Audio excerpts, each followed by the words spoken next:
साहब जी, मेरे सभी भाइयों बहनों बेटा बेटी माता पिता को भक्तमती की सत साहेब। तो आज हम सुनेंगे संत रामपाल जी महाराज की सत्संग में गुरु जी हमें समझाते हैं कि कबीर परमात्मा दामोदर सेठ के गुरु कैसे बने। दामोदर सेठ ने कबीर परमात्मा को अपना गुरु कैसे बनाया और फिर जब दामोदर सेठ का जहाज डूबने लगा तो कबीर परमात्मा ने आके डूबते हुए जहाज को कैसे बचाया। सुनते हैं सभी भाई बहन बेटा बेटी माता पिता मिलजुल करके सत्संग संत रामपाल जी महाराज की सत साहेब जी। बैठ गया पास में, कहने लगा भाई सुन ले लाला जी। परमात्मा बोले देखो सेठ जी, आप हो इन देवताओं के गणे पुजारी और परमात्मा का नाम लेने के बाद अनुपासना नहीं करनी होगी। वो कहते 100 वर्ष सतगुरु की पूजा, एक दिन अनुपासी और वो अपराधी आत्मा फिर पड़े काल की फांसी। एक 100 वर्ष गुरु की अनुसार साधना कर ली, सतगुरु के अनुसार एक दिन भी अनुपासना कर ली ना किसी देवी देवता की, पिछली सारा बट्टा बैठ जाएगा तेरा। तो लाला जी बोला सेठ दामोदर, कहने लगे महाराज जी मैं बाणिया हूँ और सौदा करना खूब जानता हूँ। मैंने सारा कुछ सुन लिया और सब कुछ देख लिया। तो मैंने सारे कथा सुन रखी खूब बड़ी बड़ी, जो ज्ञान आपने दिया इस पृथ्वी पे नहीं। और मैं जो वचन कराया करूँ दाता और पक्का करता हूँ, आप मेरे गुरु में आपका चेला। फिर कहा कि भी देख मैं दानक और तू लाला जी, कल न तेरी बरादरी वाले भी तुझे धिक्कारेंगे। न बोला जी मुझे नाम दो और आप साथ रहियो दास के, जो होगा सो देखी जाएगी, मुझे दीक्षा दो। और परमात्मा ने कहा कि और उपासना नहीं करोगे फिर किसी देवी देवता की, नहीं तो नुकसान हो जाएगा। लेकर नाम और परमात्मा का हाथ से चित्र बनाया करते थे, वहां हाथ से बनाया करते थे, सब जगह मिला करते थे। वो फोटो ले गया, जो विधि बताई थी विधान वो शुरू कर दिया आपने। फिर कुछ दिन के बाद वो कई दिन सत्संग सुने, फिर व्यापार में जाना था तो सभी वो दूसरे व्यापारी भी साथ थे। अब उसने क्या किया, उस जहाज के अंदर उसने अपना एक कक्ष बना रखा था जिसमें सारे देवी देवताओं के फोटो थे और वहीं अपना घंटी बजाया करता, बैठ कर आरती करा करता, जय गणेश देवा माता थारी पार्वती, ये सारी कथा सारी आरती करा करता। अब उसने क्या किया, जाके पहले सारी मूर्ति उठाई और समुद्र में जहाज उठाए, समुद्र में जल प्रवाह कर दी और एक फोटो परमात्मा कबीर जी का लगा ली। अब दूसरे जो थे वो लाला जी, उन्हें देखा रहे दामोदर ये देवी देवताओं के फोटो कहाँ गए। तो उसने बताया भाई मैंने दीक्षा ले ली गुरु जी से और गुरु जी का जो सतगुरु की पूजा करते हैं ना, वो देवी देवताओं की पूजा नहीं करनी होती, इसलिए मैंने वो आदर के साथ जल प्रवाह कर दिया। तो सारे कहने लगे रहे तू बट्ठा बैठावेगा, तेरा नाश हो जाएगा। क्या है ये कबीर, ये धान के जुलाहा, इसकी कड़फंटी में आ गया तू, कहाँ बातों में आ गया। तेरे देवता छोड़ दिए, रामकृष्ण जैसे बलवान भगवान छोड़ दिए, देखना तेरा क्या होगा। वो बोले भाई कुछ भी हो मेरे साथ, आप अपनी क्रिया करो, मैं आपको ना कहता, आप मेरे पीछे क्यों पड़ गए, मैं अपनी करूंगा आप अपनी करो। अब उस दिन उसके बाद उसको कबीर कहने लगे कि यू आ गया कबीर, दामोदर कहना छोड़ दिया। ने बोला भाई कुछ भी कहो, थारी भी जी पवित्र है, भगवान का नाम लेते। ठीक है मुझे मालूम है तुम किस विषय से कह रहे हो, कोई बात नहीं। अब वो चले गए और सब अपना माल लाद के बच्चों समेत जा रहे थे कुछ तो, क्योंकि 3-3 4-4 महीने वापस आया करते थे। जब वापस आ रहे थे पूरा माल लाद के और बीच में जब आ लिए समुद्र के, एक भयंकर साइक्लोन उठा, तूफान, समुद्री तूफान 30-40 फुट ऊंचा हो गए और इतनी 200 किलोमीटर प्रति घंटा की स्पीड से चला करता, जहाज दिखाता निशान भी ना पाओ उसमें कित पड़ा है। और देख लिया उनने भी, क्योंकि छोटे मोटे तूफान कई बार ऐसे होते थे, उनको पता था ऐसी स्थिति बहुत भयंकर होती है। उन्होंने देखा तूफान उठ गया, भाई शाम का समय था, बिल्कुल सूर्यास्त होने वाला था। अब इतना भयंकर तूफान उठा, उन्होंने देखा कि वो तो भाई हो गया, काम बिगड़ गया। और तो थोड़ी बहुत तूफान दूर था, समुद्र में हलचल पहले शुरू होगी और जहाज डगमग करने लगे पूरी तरह। अब सारे अपने अपने देवता ने याद करे, कोई राम ने, कोई कृष्ण ने, जो भी जिसका इष्ट था, और दामोदर शांत बैठे। अब सब घबरा रहे थे, घिघी बंदगी, बच्चे मरे, सारी संपत्ति का नाश हुआ था। तो वो कहने लगे, दामोदर आप क्यों नहीं अर्ज करते अपने गुरुजी से कि मैं क्या करूंगा, मेरा गुरुजी तो गरीब सा व्यक्ति है, मेरे भगवान, और आपके इसे ताकतवर भगवान जी ने पहाड़ तक ठा दिए, आप बच्चों के मैं बच जाऊंगा, आप कर लो अपनी अर्ज। जब उन्होंने देखा कोई जतन काम नहीं कर रहा, उनमें एक वृद्ध लाला जी था, जो क्या कर भाई, क्या अगर सतगुरु का भगत तगड़ा हो से आप एक वे अर्ज कर दो। ने बोला तुम बैठ जाओ, कदे बीच में फिरने को महाराणे ने सुन ली थी, अगर बैठा को नहीं जाता तो कर लिया रजम बंद हो जाते।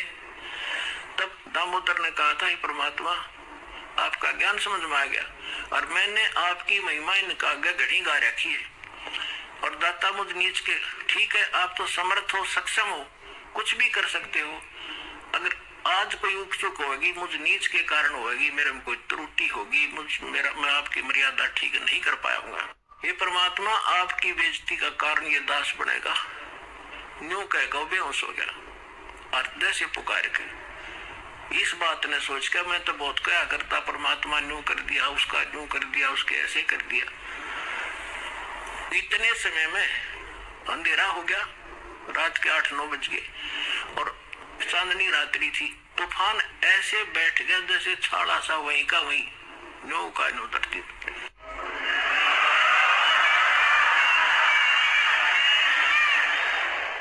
और समुद्र के जल में जरा सी भी हलचल नहीं। अब उस दामोदर को पानी के छींटे छाटे मार के मुंह पे होश में ले आए। तब उन्होंने कहा कि भाई दामोदर, हमसे बड़ी घनी गलती हुई, हमने आपके गुरुदेव की बेइज्जती करी, हम कति नीच प्राणी हैं। और उन्होंने संकल्प कराया था कि यदि आज जान बच गई, हमारे भगवान तो फेल हो लिए, जब आज इस तूफान रुक गया, हमारी जान बच गई, दामोदर हम तेरे साथ चलाएंगे, नाम लेंगे उस परमात्मा का।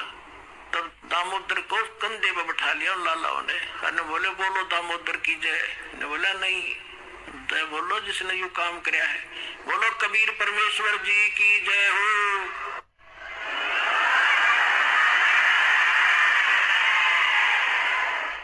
अब उधर से परमात्मा उसी दिन रात्रि में सत्संग कर रहे थे 7-8 बजे सी, और सर्दियों का मौसम था। अब कुछ भक्त सामने आसपास बैठे थे।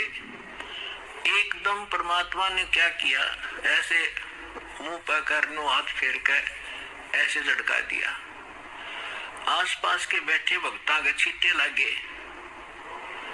उन्होंने सोचा भाई पसीने कैसे आ गए सर्दी में, गुरुजी आपका पसीने आ गए? तो प्रभु बोले ना भाई पसीने को नहीं आए। और क्या था, ये पानी कहाँ से आ गया? कि मेरे भगत का जहाज डूबा था, दामोदर सेठ नहीं था, भी नाम लेकर गया था, कहाँ जी, हाँ जी, उसका जहाज डूबा था भाई, अब वो उसने बचा कर आया हूँ। अब वो भगत सोच रहे थे भाई, अब क्योंकि हम भक्ति अवश्य करते हैं लेकिन विश्वास दृढ़ नहीं होता। अब परमात्मा कहते हैं कहा हो तो हरि नाम से, जब मन में नहीं विश्वास, बिना विश्वास के जो भक्ति करते हैं वो सफल नहीं होते हैं। तो वो कच्चे से थे और मन में उनके न्यू थी, ऐसे ही शब्द गा रहे थे, ज्ञान सुना रहे थे, पसीने आगे होंगे, हमारे सामने बैठे और वहां कैसे समुद्र में जहाज बचा के आए हैं। वो तो बात कही आई हुई। अब वहां से जब वो चलकर आए सेठ, 1-2 दिन और लग गया उन्होंने। उस दिन फिर सत्संग हो रहा था। वो पहले अपने घर गया, घर जाकर पता चला कि मेरी धर्मपत्नी भी कूड़े जा रही, सत्संग में गई हुई है। और सारे वो सेठ जो बोले पीछे घर जावांगे, और सारे बच्चा ने साथ ले रहे, पहले अब परमात्मा का उपदेश लेंगे, जब घर बढ़ाएंगे अब हमारा बाकी आज का जीवन, आज के बाद का जीवन उनका ही हमारा। और सारे वहां चलेंगे, सीधे वहां 15-20 लाला जी और उनका परिवार है। अब क्या हुआ, अब उधर सत्संग चल रहा था, वही भक्त मिले जुले से वो आया करते उस क्षेत्र में, तो सारे वही बैठे और पीछे थे। क्या हुआ, वो सारे के सारे जाकर बाहर खड़े हो कहने जय हो पाबंदी छोड़ कबीर साहब की, जय हो भगवान कबीर साहब की। परमात्मा बोले रे बाहर कौन शोर कर रहा, पता करके आइयो। अब जो ही वो बाहर गए भक्त पता करने आंगन से बाहर, तो उन्होंने देखा दामोदर को, वो सब जाने थे क्योंकि वो आते जाते थे सत्संग में। तो उन्होंने आकर बताया जी दामोदर सेठ आ रहे और उसके साथ और कई लाला जी है, सेठ है और आपका दर्शन करना चाहते हैं। बोला बुला लो भाई, क्या बात होगी। वो सारे आगे चरणों में पुनः दंडोत प्रणाम करें, हे भगवान आपने दया कर दी, हमारे जीवन रक्षा कर दी। परमात्मा हमसे बहुत भूल हुई, हमने बहुत गलती की, आपके भक्त को बहुत सताया, टॉर्चर किया, इसको माफ करो हम अपराधियों को। भगवान आपने हमारी जान बचा दी, हमारा जहाज डूबता आपने बचा दिया। परमात्मा बोले क्या कह रहे हो भाई। और परमात्मा चाहो थे जिनके मन में शंका थी, वो उनका भ्रम निवारण करने के लिए एक सच बताओ सारी कहानी क्या हुआ था कि भगवान ऐसे ऐसे हो गया था।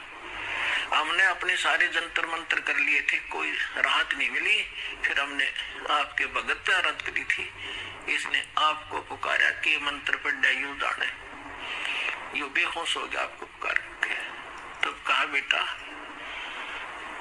मैं ही वहां पहुंचा था और आपकी रक्षा करी थी, और आपका अब सौभाग्य है कि आपको संकट आपके लिए वरदान सिद्ध होगा कि आपके समझ में आगे और आप यहाँ आगे दीक्षा लो और अपना कल्याण कराओ। सभी ने नाम लिया, उनका कल्याण हुआ। बोलो सतगुरुदेव।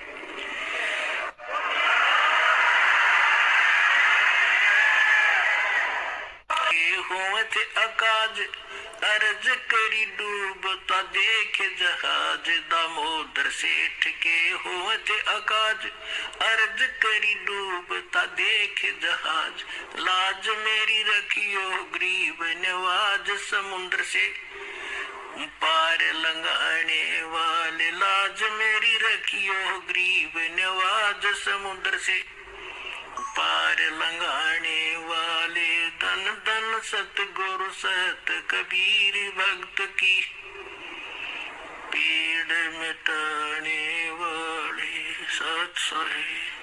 अब आपको भक्तों के कुछ अनुभव सुनाएंगे और श्रद्धा से सुनना।